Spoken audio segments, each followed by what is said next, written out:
Obrigado, bom dia, Carol, bom dia a todos. Sim, a expectativa agora é para a entrada da ajuda humanitária na faixa de Gaza, já são 600 caminhões esperando do lado do Egito, já há movimentação.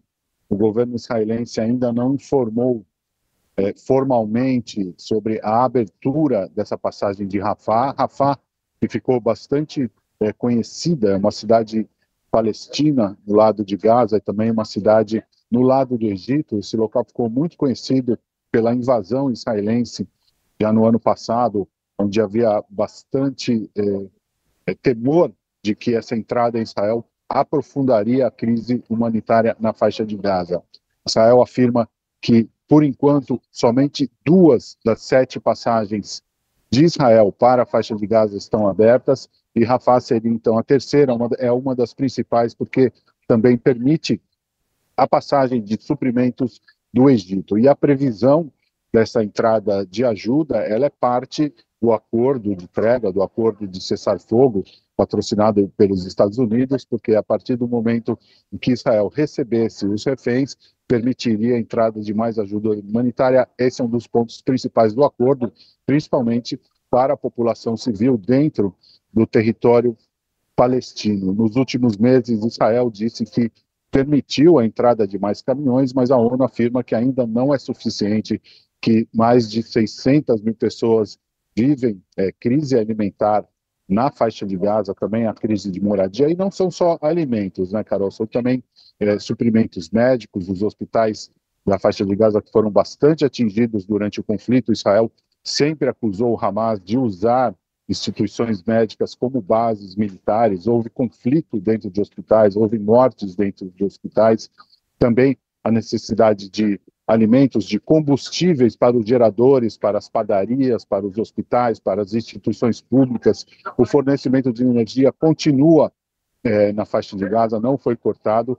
E também a expectativa da entrada de material, de material pesado, material de construção, também de tratores, de guinchos, de ferramentas que serão usadas no princípio para a reconstrução da faixa de Gaza, porque, segundo também a ONU, mais de 80% dos edifícios e casas do território palestino foram danificados ou totalmente destruídos em 2 anos de campanha militar israelense, nos conflitos e de bombardeios pesados.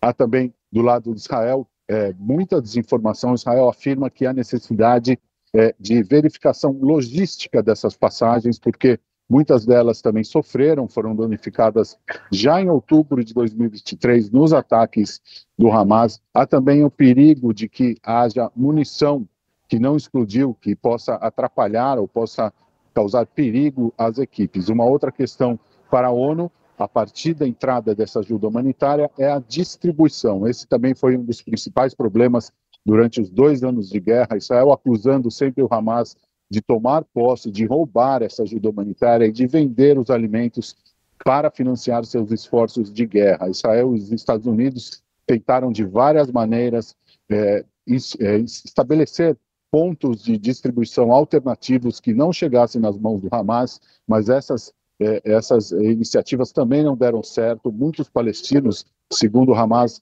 2.000 palestinos morreram na confusão tentando se aproximar desses pontos de distribuição de alimentos. Dentro da faixa de Gaza, algumas padarias começam a voltar a funcionar, mas ainda a situação é grave. A Cruz Vermelha Internacional também afirma que há necessidade de procurar corpos. Pode haver milhares de corpos de palestinos mortos embaixo dos escombros da guerra.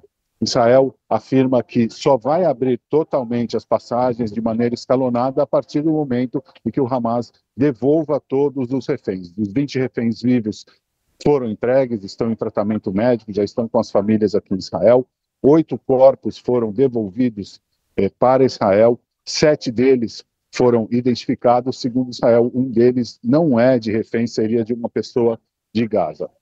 Uma autoridade do governo israelense disse à televisão pública de que há essa disposição de reabertura hoje para a passagem de pelo menos 600 caminhões com ajuda humanitária.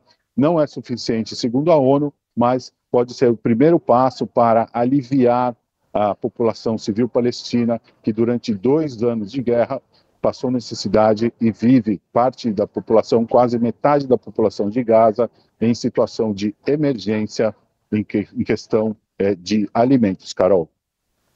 Obrigada, Michel. Ainda hoje o Michel volta para conversar conosco, trazendo, claro, todas as repercussões em território israelense sobre esse cessar-fogo entre Israel e Hamas e também o que está acontecendo lá no território da faixa de Gaza. Lideranças internacionais também falando sobre esse assunto. Enfim, tem muitos destaques que o Michel Gavendo ainda vai trazer para a gente nessa edição do Novo Dia. Até já, Michel.